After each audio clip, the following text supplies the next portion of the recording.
दूर दूर तक यहाँ केवल चट्टानें फैली हुई हैं। बिल्कुल सामने बेतवा नदी है। लगभग 10 लाख साल पहले यहाँ पर नदी या समुद्र हुआ करता था। 2000 साल बीत चुके हैं, लेकिन अभी भी आप इस रंग को देख सकते हैं। दरवाज़ों पे भी मकड़ी के जालों ने कब्जा कर लिया। समय देखने के लिए इसका प्रयोग किया जाता था। गधड़ों के बोलने की भी कुछ आवाज़ें आ रही हैं।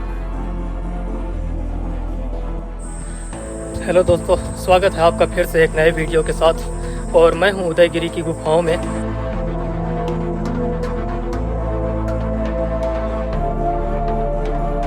इन गुफाओं का निर्माण 4वीं-5वीं शताब्दी में महाराजा चंद्रगुप्त विक्रमादित्य द्वारा करवाया गया था। परमार शासकों ने इन गुफाओं को संरक्षित किया था।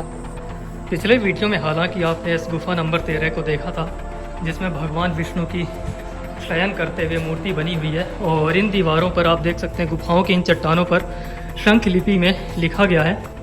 और यहाँ पे बोर्ड लगा हुआ है जो कि गुफा नंबर 13 की जानकारी देता है। और इन गुफाओं में भी कई देवी देवताओं के चित्रों को और कुछ कलाकृतियों को उकेरा गया था। और आप देख सकते हैं कि यहाँ का हम दुर्भाग्य कह सकते हैं कि इतनी अच्छी जगह पर इन दीवारों पे, इन चट्टानों पे आप देख सकते हैं कि लोग ऐसी ऐसी चीज़ें यहाँ पे इन पत्थरों पे उकेर करके जाते हैं।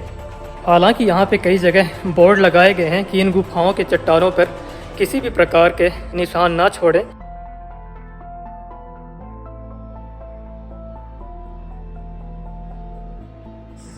इस गुफा के पास चल कर देखते हैं कि इस गुफा के अंदर वास्तव में क्या है, क्योंकि यहाँ पे कोई भी बोर्ड नहीं लगा। इस गुफा के अंदर मूर्ति रही होगी, लेकिन अभी यहाँ पर कोई भी मूर्ति नहीं है। ये गुफा बिल्कुल खाली है।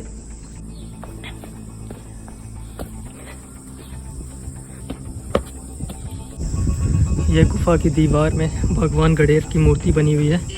और गुफा के अंदर सिंह की एक आकृति है, शेर की एक आकृति बनी हुई है, मूर्ति बनी हुई है।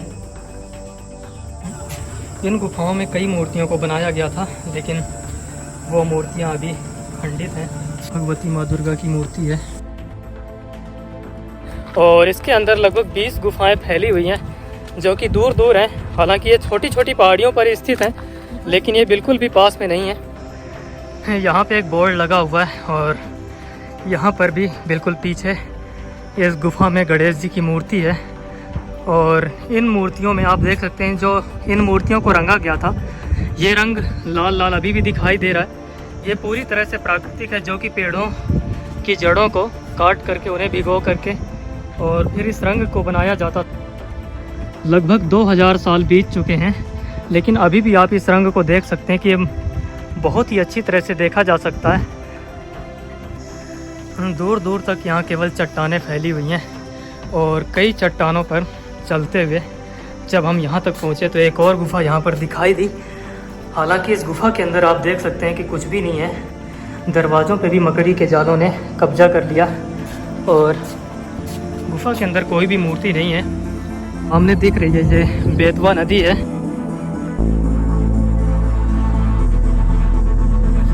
आप इसमें देख सकते हैं कि पत्थरों को किस तरह से काटा जाता था। आपने पिछले वीडियो में देखा था जब मैं भोजपुर मंदिर में गया था।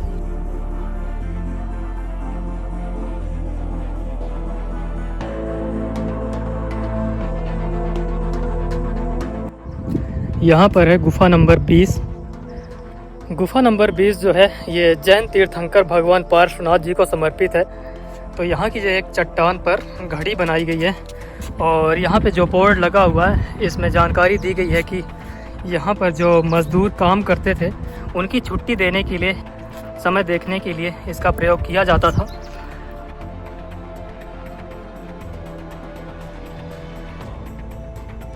इस तरह से लकड़ी रख करके और जिस तरफ से परछाई पड़ती थी, वो समय का अनुमान लगा लेते थे कि क्या समय हुआ था। बिल्कुल सामने बेतवा नदी है और चारों ओर पहाड़ियाँ फैली हुई हैं और खेत फैले हुए हैं। और इस बोर्ड में जानकारी दी गई है कि लगभग 10 लाख साल पहले यहाँ पर नदी या समुद्र हुआ करता था। और हवा और पानी के साथ बहकर मिट्टी समुद्र तल में जम गई और ठोस होने लगी। बाद में यह पहाड़ी के रूप में बदल गई। इन पत्थरों में आप जगह जगह इन निशान को देख सकते हैं। ये वो निशान हैं जो पत्थरों को काटने के लिए प्रयोग किए जाते थे। यहाँ आसपास के जितने भी क्षेत्र थे, चाहे वो वीजा मंडल हो अथवा भोजपुर हो, अथवा उदयगिरी की गुफाएं। तो कहा जाता है कि यहाँ पर भी मुग़लों की नज़र पड़ी थी और उन्होंने मूर्तियों का विध्वंस किया था। इस गुफा के अंदर कई मूर्तियों को सुरक्षित रखा गया है। ये है गुफा नंबर 20 और इसे जैन गुफा के नाम से जाना जाता है। कहा जाता है कि भगवान पार्श्वनाथ की अंदर मूर्ति है। यहाँ का दरवाज़ा बंद है, ताला लॉक है इसमें। और आप देख सकते हैं कि यहाँ नीचे जाने के लिए सीढ़ियाँ बनी हुई हैं। अंदर चमगादड़ भी हैं, चमगादड़ों के बोलने की भी कुछ आवाज़ें आ रही हैं।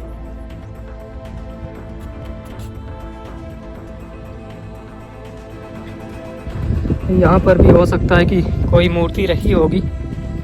अभी तो ये स्थान खाली है। इस वीडियो को करते हैं यहीं पे समाप्त। आप हमारे साथ इस यात्रा में बने रहिए।